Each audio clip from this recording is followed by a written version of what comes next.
every UK mother who killed her child, real cases of maternal filicide. Welcome to UK Real Crime, where real crimes meet real justice.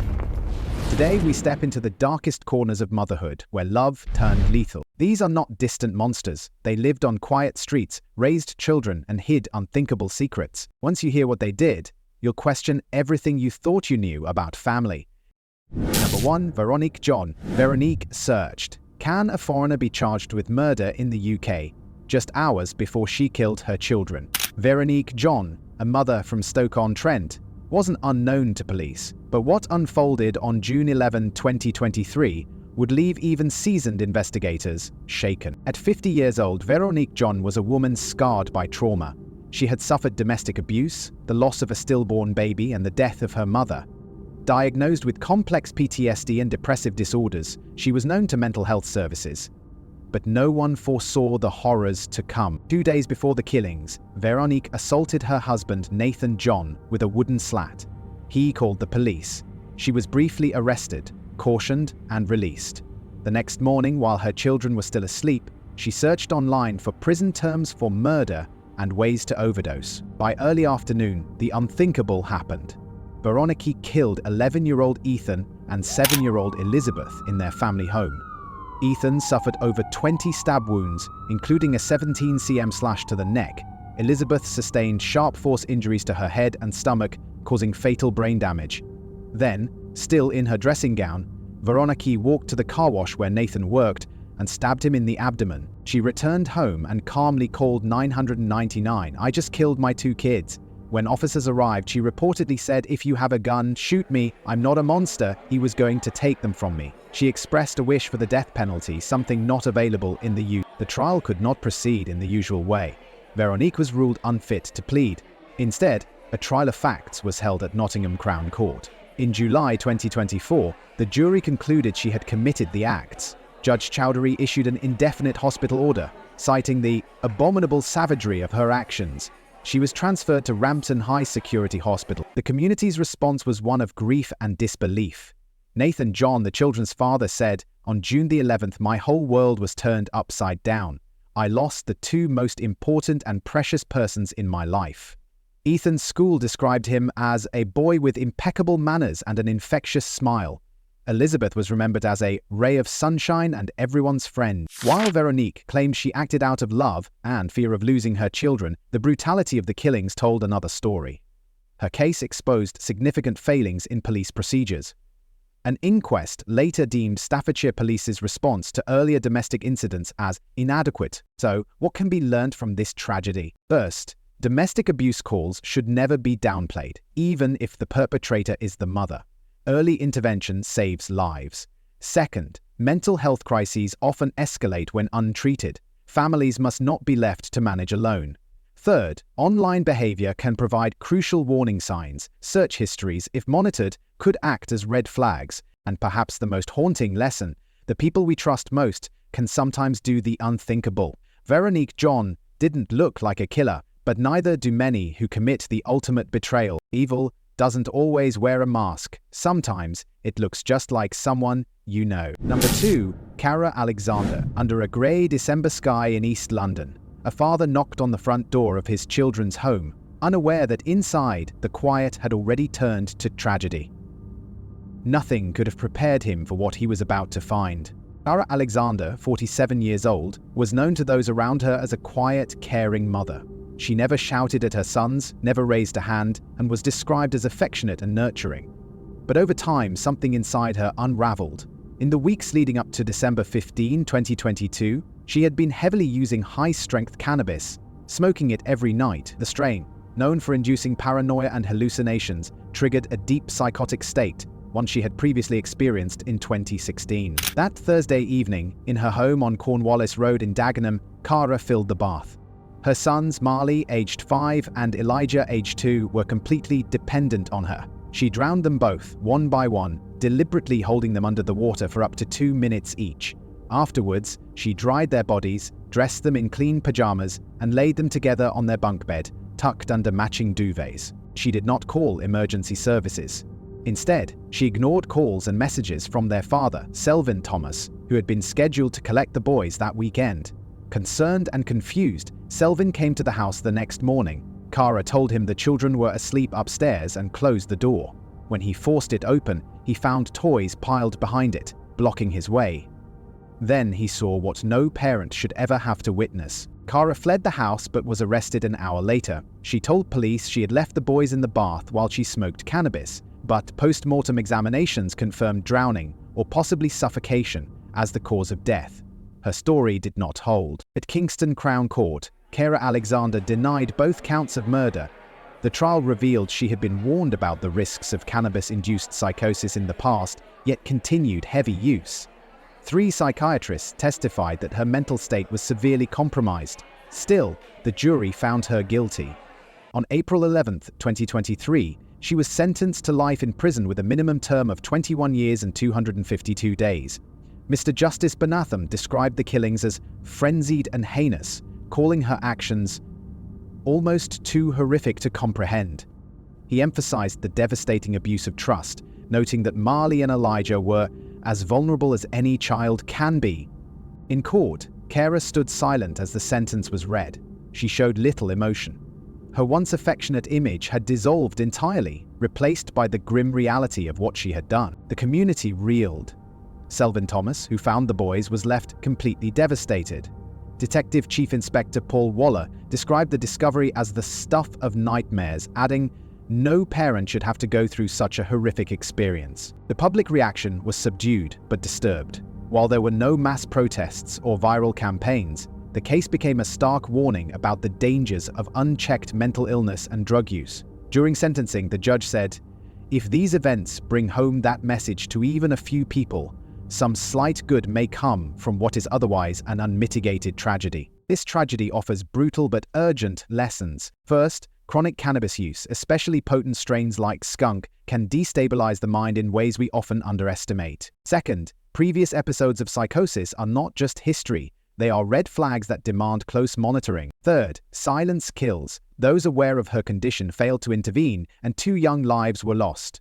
Sometimes the threat doesn't come from strangers, it lives inside the home, wearing a familiar face, and when warning signs are ignored, the consequences can be irreversible. Number 3. Constance Marten. Underneath the flickering light of a Brighton street lamp, a woman walked alone. Hidden beneath her coat was a newborn child, cold, unregistered, unseen. This was not a story of homelessness or chance. It was a deliberate escape into the shadows, and at its end, lay a tragedy that stunned the nation. Constance Marten was born into British aristocracy. Wealth, education, opportunity, none of it prevented what would follow. At 35, she was in a relationship with Mark Gordon, a man with a violent past, including a conviction for armed kidnapping and sexual battery at age 14 in the United States. Deported back to the UK after serving 22 years, Gordon became her partner, and by 2022, the father of 4 children, all of whom had already been removed by social services. Fearing their 5th child would be taken too, Marten and Gordon vanished. On Christmas Eve 2022, Marten gave birth to a baby girl, Victoria, in a rented Northumberland cottage. There were no doctors, no midwives, only secrecy and fear. The couple then began a harrowing journey across England, avoiding CCTV, traveling by taxi, sleeping rough in winter cold. The baby, just days old, was carried in shopping bags and kept in tents during freezing night. At one point, they discarded a baby stroller because it attracted too much attention.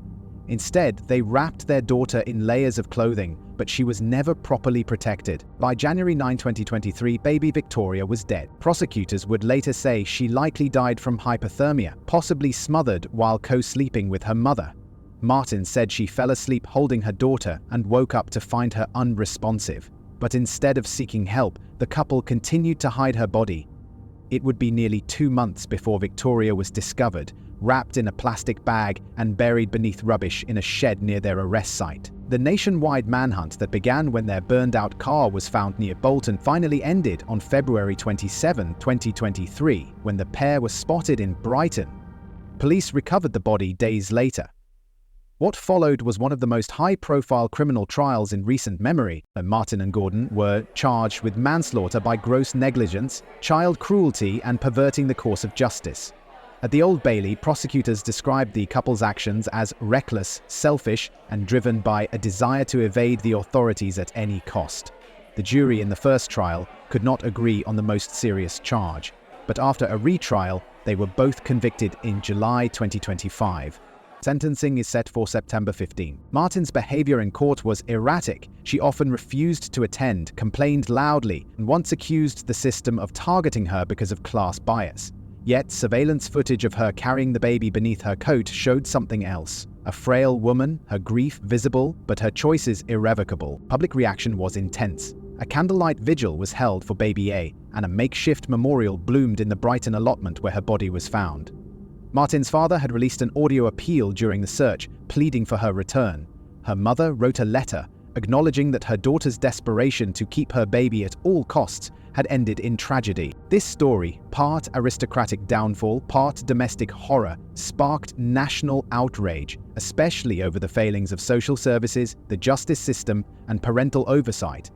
But it also left behind sharp, lasting lessons. When personal freedom becomes more important than a child's safety, no outcome is worth the risk. When emotional trauma is ignored, it festers, sometimes fatally. And when systems fail to intervene quickly enough, they don't just lose children, they lose trust. Sometimes love distorted by fear becomes indistinguishable from harm. And in the silence between those moments, the smallest lives are lost. Number 4. Louise Porton. Louise took selfies in a hospital bathroom while her daughter lay dying just steps away. Not out of panic, not out of confusion, but with intention and something far colder. Louise Porton was 23 years old when she murdered both of her young daughters. Lexi Draper was 3, Scarlett Vaughan was just 17 months old. For those who knew her in Willenhall, near Walsall, Porton was often absent, preferring nights out and online flirting to motherhood. By early 2018, she had begun searching for ways children could die undetected. Queries like, how long after drowning can someone be resuscitated? And can you die if your nose is blocked and your mouth is taped shut began showing in her browser history. On January 15, 2018, in the early hours, Lexi was found lifeless in bed. Porton waited before calling 911. At the hospital, she gave vague explanations and showed no distress. The next day, she accepted 41 friend requests on a dating app. 2 weeks later, she laughed at a funeral parlor while arranging Lexi's service. Days after that, she killed Scarlett. On February 1st, 2018, Scarlett was suffocated in Porton's car. Rather than seeking immediate help, Porton stopped for fuel while Scarlett lay dead or dying in the back seat. When she finally dialed 1111, she told the handler the situation did not seem urgent. Scarlett was pronounced dead on arrival at hospital. Investigators quickly grew suspicious. Both children had presented with unexplained breathing issues in the weeks prior. Medical examinations found no natural cause of death, but instead consistent signs of deliberate airway obstruction. Scarlett had bleeding in her neck tissue suggesting force. The case was handed to detectives who arrested Porton on March 20. She denied everything. A trial began at Birmingham Crown Court in July 2019. Prosecutors said the girls got in the way of her lifestyle, one built on sex chats, escort bookings, and late-night flings with strangers. One psychiatrist testified that Porton had no mental illness to explain her actions. The judge, Mrs. Justice Yip, described her behavior as calculated, saying Porton had squeezed the life out of each of your daughters. She had made 2 prior attempts on Lexi's life, both dismissed at the time as health incidents. On August 1, 2019, the jury found her guilty of both murders. The next day, she was sentenced to life with a minimum of 32 years. In the courtroom, she remained expressionless. No tears, no remorse, only silence. The reaction was visceral. Chris Draper, Lexi's father, delivered a victim impact statement that left the room in tears. Why did Louise do something so evil to our beautiful daughters? You are their mother. You were supposed to protect them. He added, I hate Louise. No punishment will ever be enough. I'll never get my daughters back. Public outrage swelled.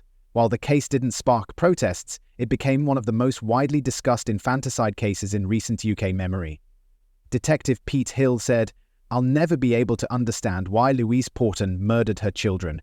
She's shown no remorse, only cold detachment. From this horror emerged 3 enduring lessons. First, when behavior changes sharply, unexplained health issues, disinterest in caregiving, it must be taken seriously. Second, digital footprints don't lie. Porton's browser history showed intent. Monitoring early digital red flags could be life-saving. Third, silence from professionals and social services costs lives. Chris Draper had warned authorities. No one listened. Even in the quiet suburbs of England, evil doesn't wear a mask.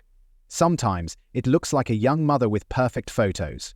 But behind that smile is a plan no one dared to believe. Number 5. Sarah Barrass. Under a grey Sheffield morning sky, a mother's whispered threat, "I gave you life, I can take it away," marked the beginning of a horror that would scar a community and a nation. Sarah Barrass, age 35, shared a home with her 6 children and half-brother turned partner Brandon Machin. To neighbours in the quiet suburb of Shire Green, they seemed like a struggling but intact family. But behind closed doors, an unthinkable plot was unfolding. In May 2019, facing the possibility that social services might remove her children, Barrass made a decision that would forever redefine the limits of maternal betrayal. She chose death over separation. On the night of May 23, Barrass and Machin forced the 4 eldest children to consume an overdose of ADHD medication. Tablets meant to knock them unconscious, perhaps even kill them in their sleep. But when the pills failed to take effect, panic set in. Barrass searched the internet for methods of murder, suffocation, drowning, strangulation. Her plan had shifted from desperation to deadly intent. Between 6 o'clock and 7 o'clock IEME on May 24, the house on Greg House Road became a crime scene. Barrass strangled her 13-year-old son Tristan with a dressing gown cord, while his older brother, 14-year-old Blake, watched in helpless terror.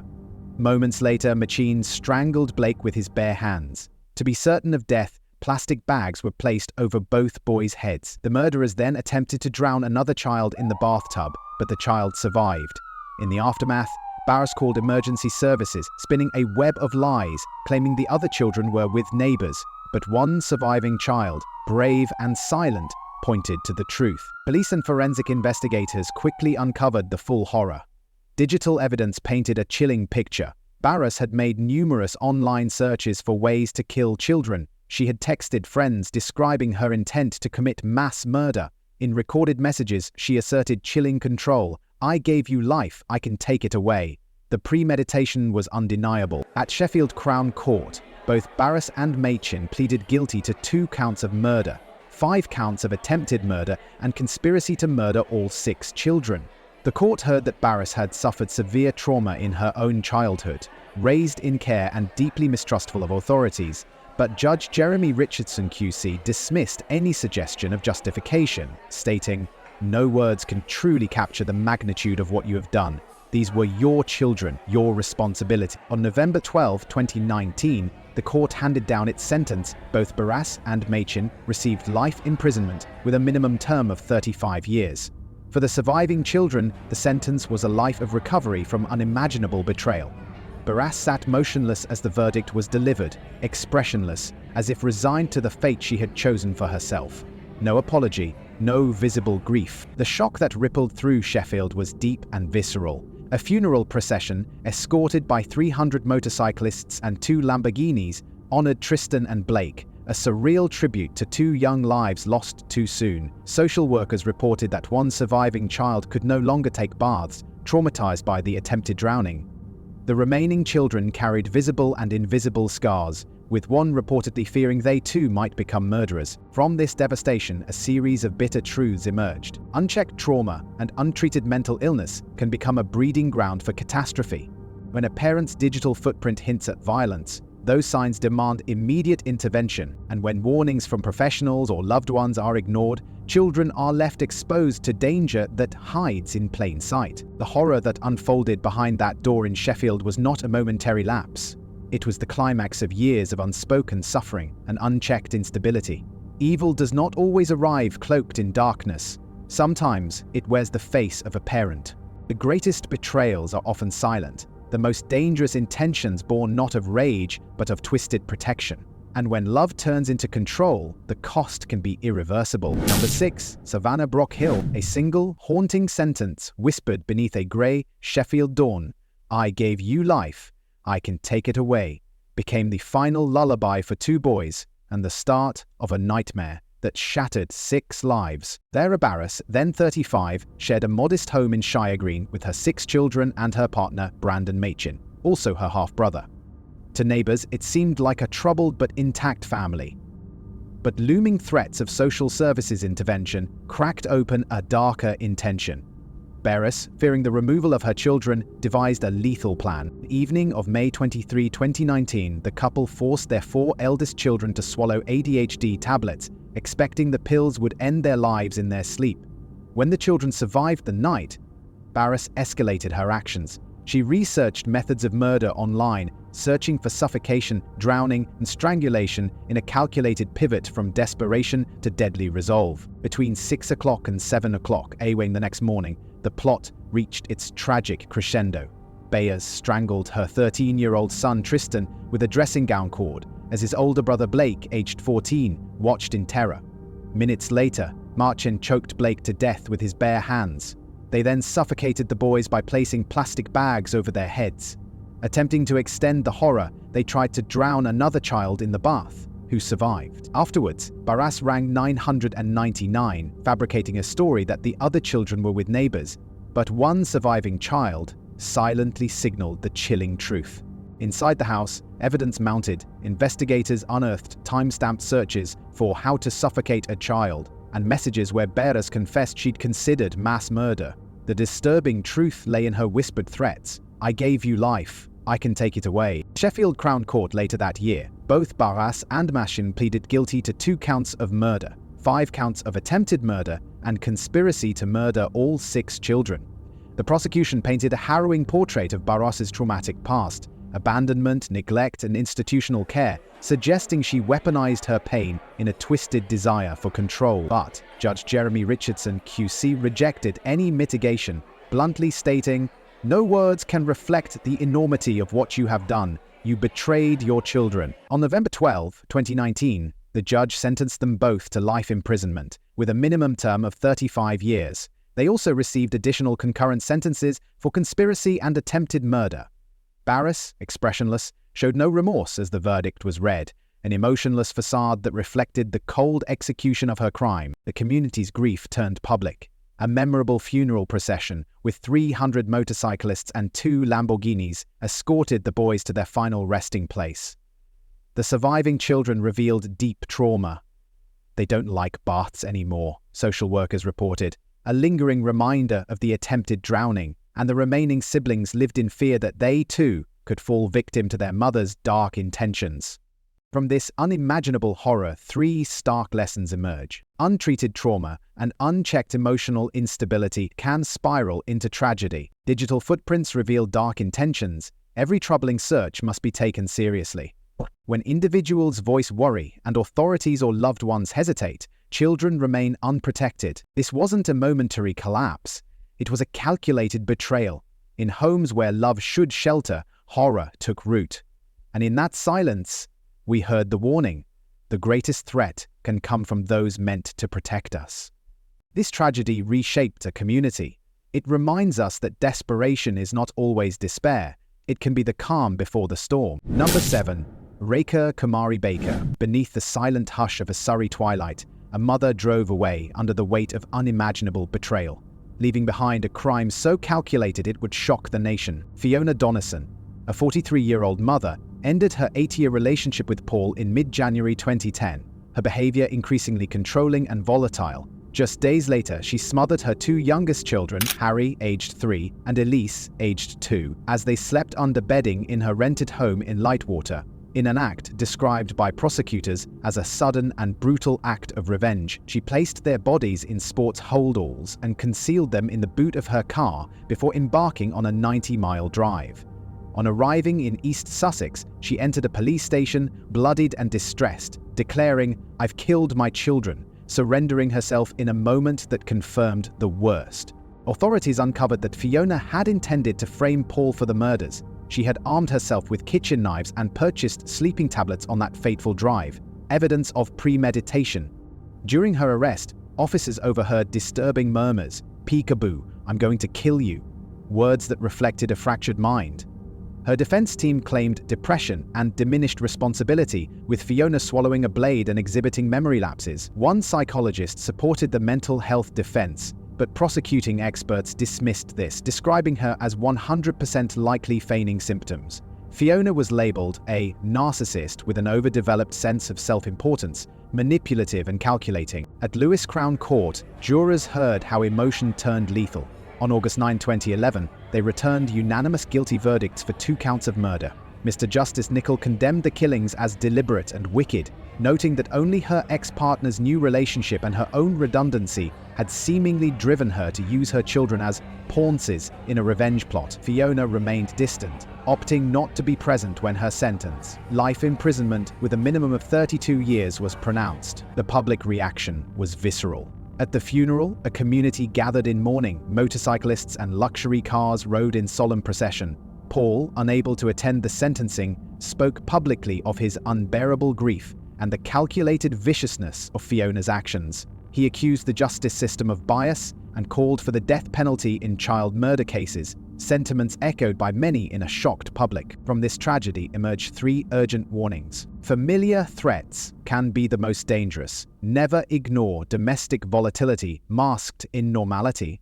Sudden behavioral shifts, false accusations, dramatic ultimatums, superficial remorse demand scrutiny. Mental health claims must be carefully assessed, lest manipulation override genuine need for help. Each lesson reminds us that trust, once shattered, leaves a hollow and perilous space. In a world where love should be protected, this story stands as a stark warning. Vengeance hides behind familiar faces, and the scars of betrayal can trace back to the most unexpected places. Number 8. Fiona Donnison. Under the lingering hush of a Surrey twilight, a mother drove away bearing an unimaginable burden. Her children's lives silenced by a betrayal so calculated that it shook the nation's sense of safety and understanding. Fiona Donnison, a 43-year-old mother, had recently ended her 8-year relationship with her children's father, Paul. By mid-January 2010, her behavior had grown increasingly volatile and controlling. Just days after the split, she committed an unthinkable act. She smothered her 2 youngest children, 3-year-old Harry and 2-year-old Elise, as they slept under bedding in their rented Lightwater home. What followed was described by prosecutors as a sudden and brutal act of revenge. Donnison placed their bodies in sports holdalls, stashed them in the boot of her car, and drove 90 miles. Upon reaching East Sussex, she entered a police station, bloodied and distraught, and calmly declared, "I've killed my children," surrendering in a gesture that confirmed the darkest truth. At Lewis Crown Court, the transformation of maternal love into calculated murder was laid bare. On August 9, 2011, jurors delivered unanimous guilty verdicts for 2 counts of murder. Mr. Justice Nicol rejected any mitigating arguments, condemning the killings as deliberate and wicked. He ruled that Donnison, embittered by her redundancy and Paul's new relationship, used her children to inflict the greatest possible harm. Donnison herself chose not to appear in court when her sentence was handed down. Life imprisonment with a minimum term of 32 years. Public reaction was visceral and raw. Mourners gathered en masse for the children's funeral procession, flanked by motorbikes and luxury vehicles in a stark tribute to innocence lost.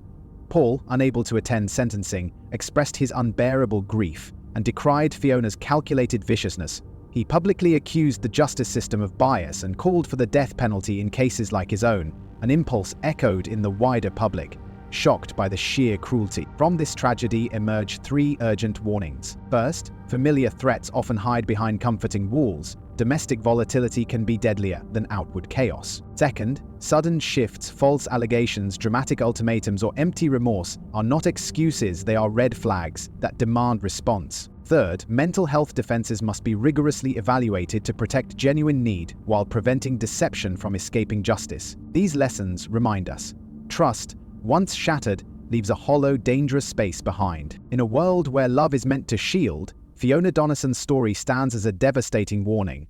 Vengeance can masquerade as affection, and betrayal can lurk behind the most familiar face. Number 9. Amanda Hutton. Beneath the quiet hush of a Bradford suburb, a secret festered where no one dared to look. A child so emaciated that he resembled an infant, forgotten until time itself revealed his final, tragic stillness. Amanda Hutton, around 39 at the time, was trapped in a cycle of alcohol dependency, depression, and self-isolation. Her home, a cluttered, squalid space, sheltered suffering more than sanctuary. In December 2009, her son Hamza, aged 4.5, slipped away unnoticed. Only in September 2011, after months of avoidance, did persistent visits from PCSO Jodie Dunsmore break through. The boy was discovered in a travel cot, buried beneath filthy clothes and rubbish, his body mummified, his clothes sized for an infant, not the 4-year-old he once was. Hamza's disappearance had begun long before. Health appointments were missed, and informal concerns from neighbors about the growing chaos in the home were ignored. Detective Superintendent Lisa Griffin later called it the worst case I've seen in 28 years, adding that Hamza had been invisible to society. His death exposed a catastrophic failure in child protection systems. At Bradford Crown Court in October 2013, Hutton was charged with manslaughter by gross negligence, 5 counts of child cruelty, and preventing a lawful burial. She denied intent, suggesting Hamza was simply a fussy eater, and that grief and depression had overwhelmed her capacity to parent.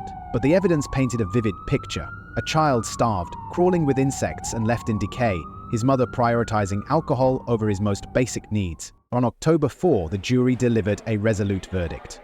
Justice Roger Thomas QC condemned Hutton's terrible failure to fulfill the most basic responsibilities of motherhood. She received a combined prison sentence of 15 years, 12 for manslaughter, 3 for child cruelty. Time for the burial offense ran concurrently. The public reaction was immediate and profound. The NSPCC declared it a case of systemic failure to protect the most vulnerable. Bradford Council launched a serious case review, exposing how fragmented and inadequate the response had been. From health visitors to schools and social care, no one had signaled the danger in time. When we look back, may we remember that every child deserves to be seen, heard, and protected before it is too late. In that Bradford room, a life ended in silence, but its echoes demand we finally listen. These mothers broke the most sacred bond, not by accident, but by deadly intent. Their stories are a haunting reminder: evil doesn't always come from the outside. Sometimes it's already inside the home. What pushed them to cross the line? And how many warning signs were missed along the way? These cases raise questions and reveal truths that can't be ignored. If you want to uncover more real British crime stories where every fact is verified and every case holds a warning, make sure you subscribe to UK Real Crime and turn on the notification bell. That way, you'll be the first to see our next investigation, and you'll never miss a story that could change how you see the world. UK Real Crime, real cases, real people, real warnings.